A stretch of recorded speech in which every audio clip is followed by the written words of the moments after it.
And we are back. Welcome. We appreciate you guys tuning in and watching.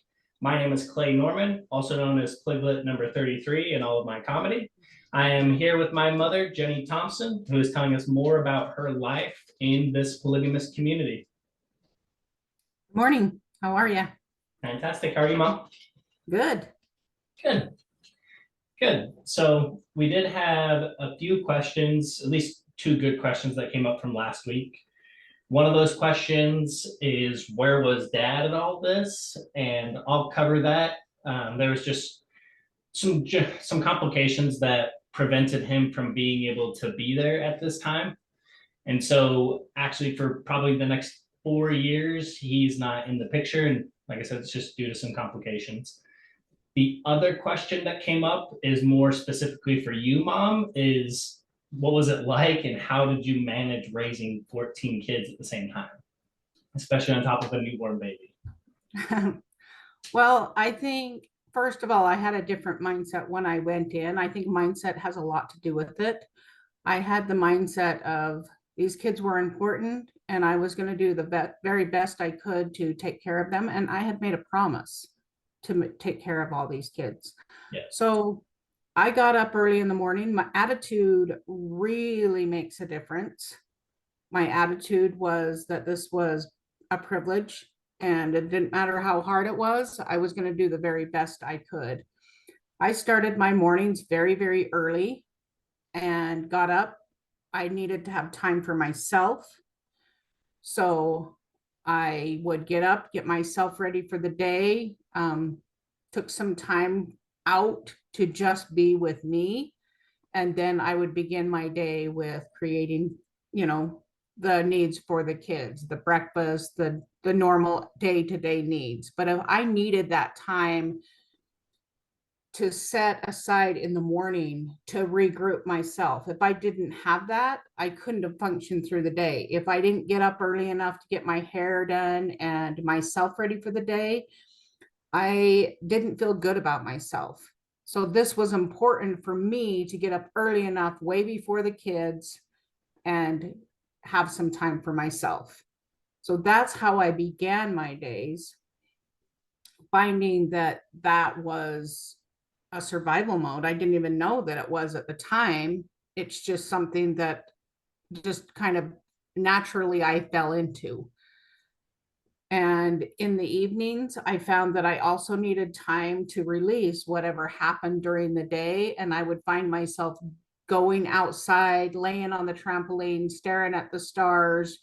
And just, even if the kids were there with me, which a lot of times they were, I would just lay there and either tell them a story or lay there in silence and just enjoy looking up at the stars and finding some time for myself.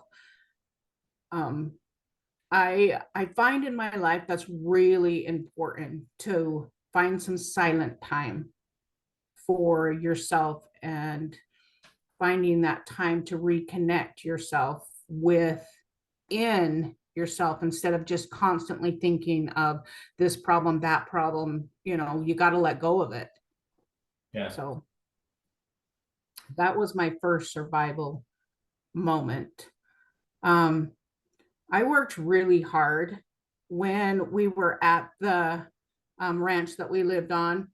I didn't have running water, so I had to set up my own plumbing. I had somebody that showed me how. My father-in-law was really good about getting under the trailer with me, even though that he was elderly. He would show me what to do, and it was really hard for him because he had some health issues, but he was always there to help. I had other people that showed me what to do, and then I would crawl under that trailer and be able to hook up my water. I could hear everything that was going on in the trailer so that was aware of everything that happened with the kids. So if I needed to crawl out, I could do that. That was actually a blessing to be able to hear everything so that I could get work done to get my running water. At one point, I hooked up my water wrong. And so when I finally got hot water, then I realized I had to go unhook it and figure out what I had done wrong because I had hot water coming out of both taps. So I had to vamp that whole thing, but it was all a learning process, and I learned how to do plumbing.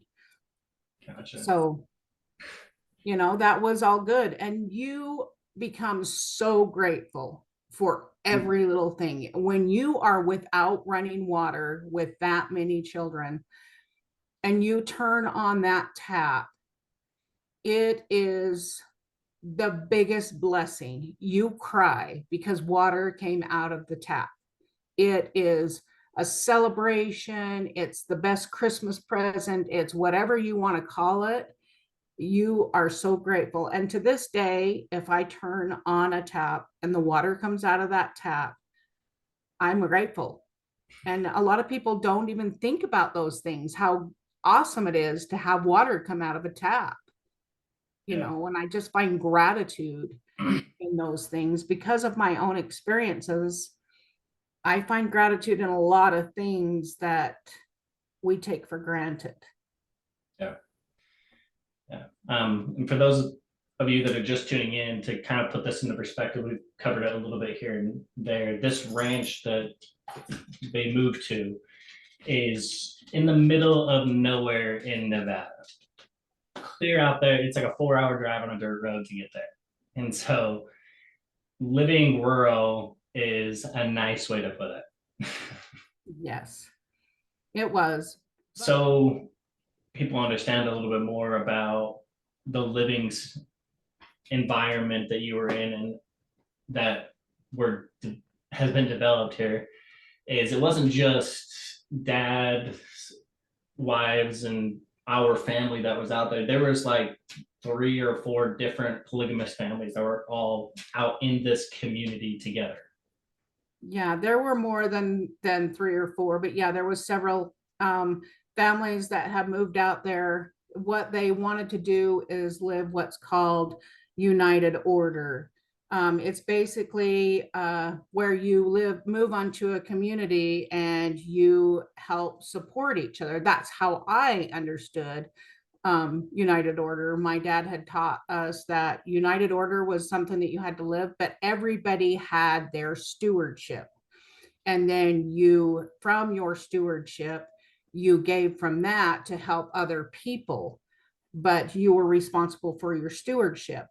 What I discovered is that other people's idea of united order was that you gave everything over to the community and then they gave back what you needed. And to me, that was communism, and I did not believe in that. I was taught different.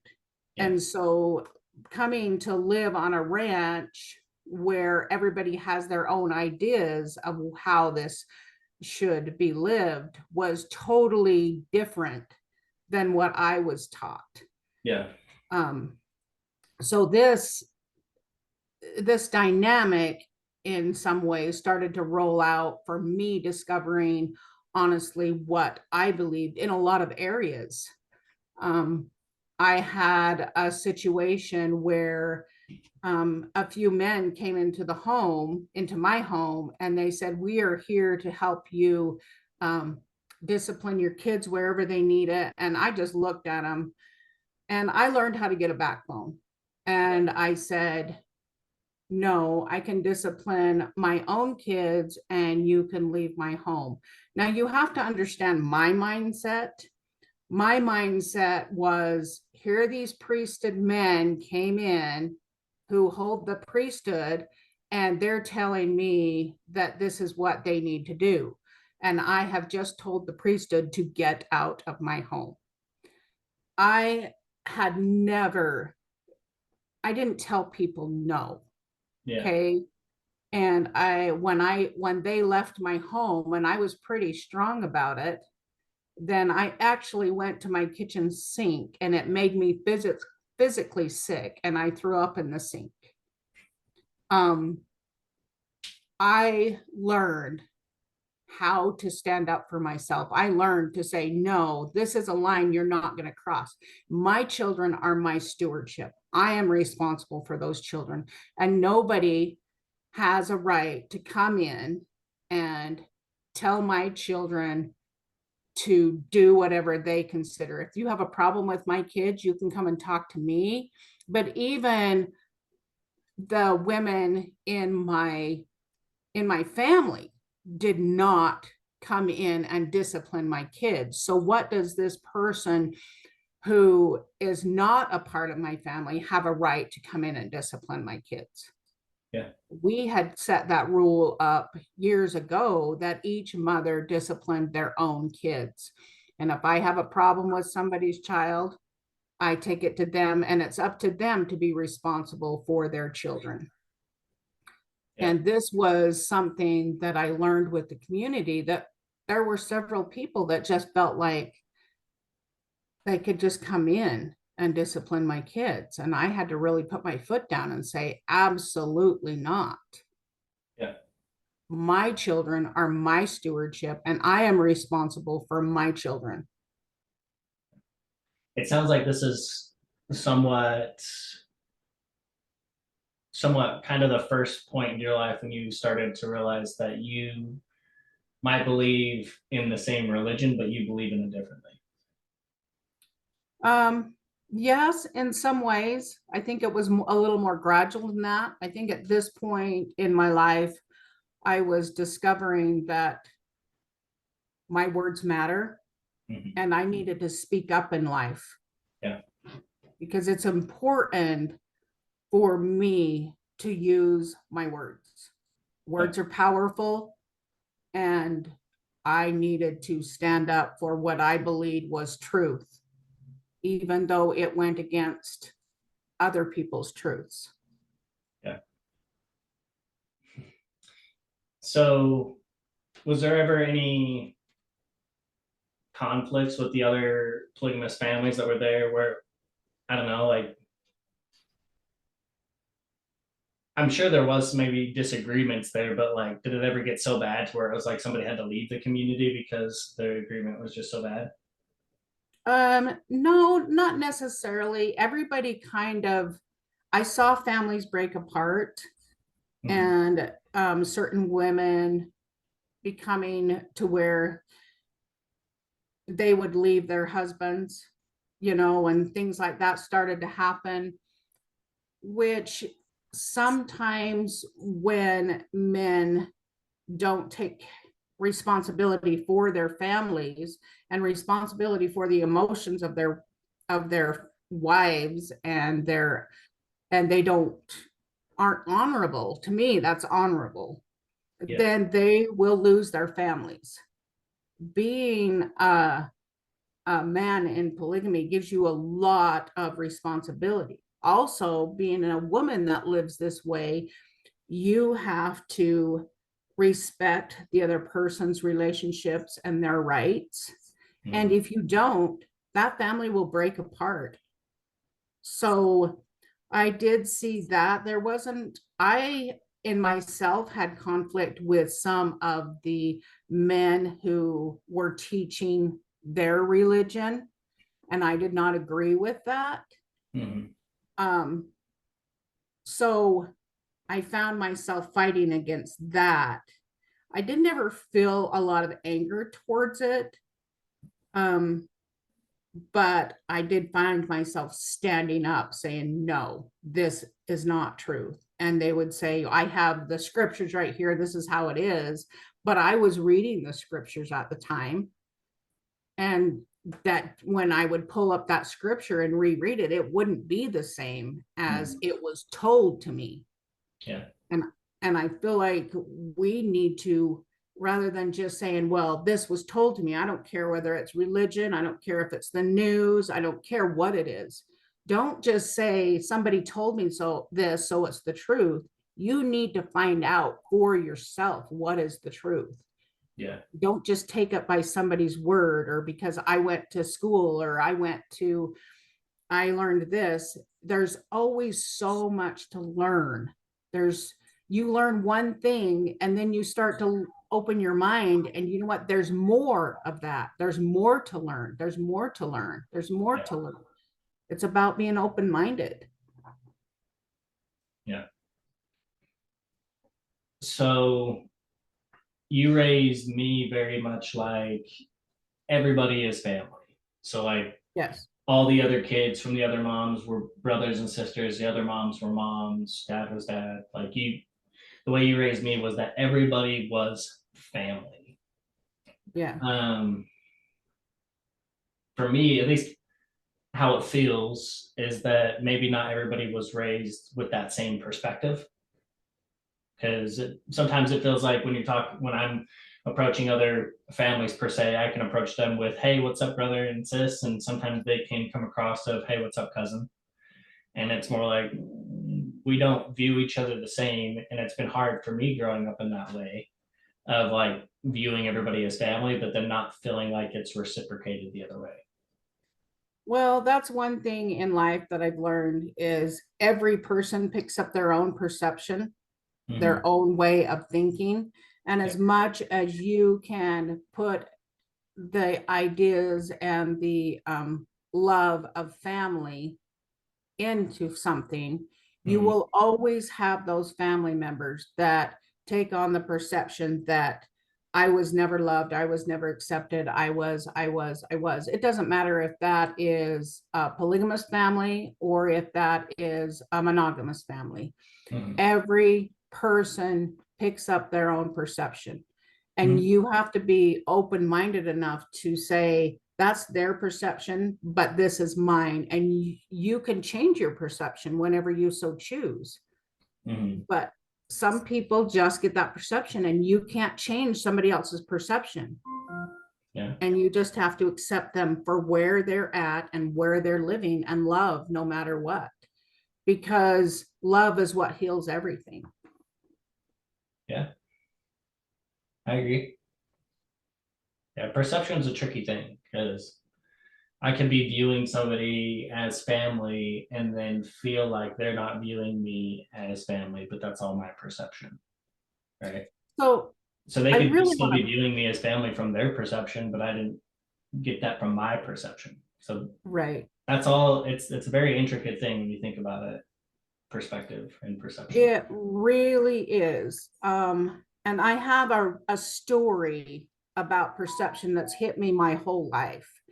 So one of we used to go and do a mail route, and one of the girls was with me, and we drove to do the mail route. And on our way back, now we're out in the middle of nowhere Mhm. running this route, and we both needed to go to the bathroom. So I said, I'm you go on that side, I'll go on this side, and or you go in the front and I'll go in the back, and let's you know, just pee out in the middle of the road because that's what we were doing.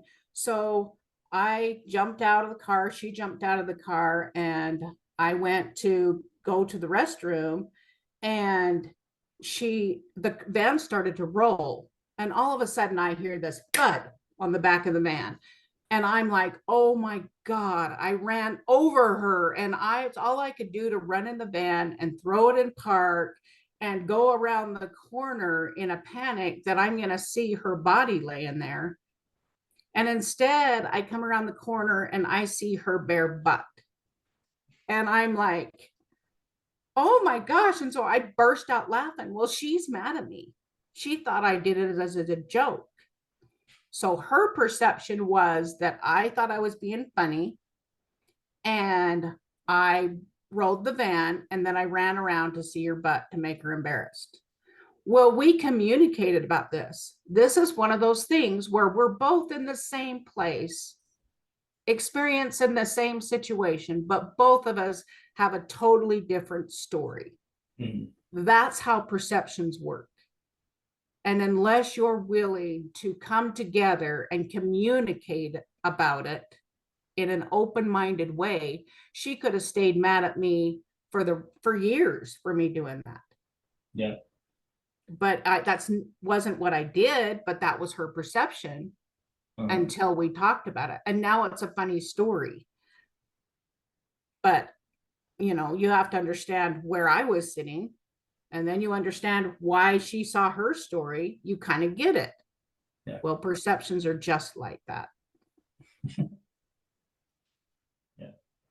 We did cover quite a bit this week, and we're surely going to get into it next week. So I think that's plenty of content we covered, plenty of information for everybody to digest.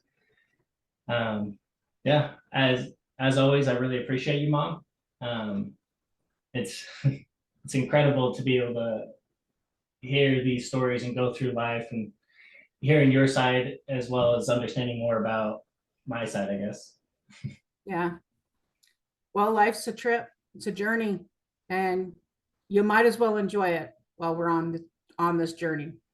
Yeah, for sure. Well, everybody, tune in next week. We appreciate you. We love you. Thank you. Love you, Mom. Love you too.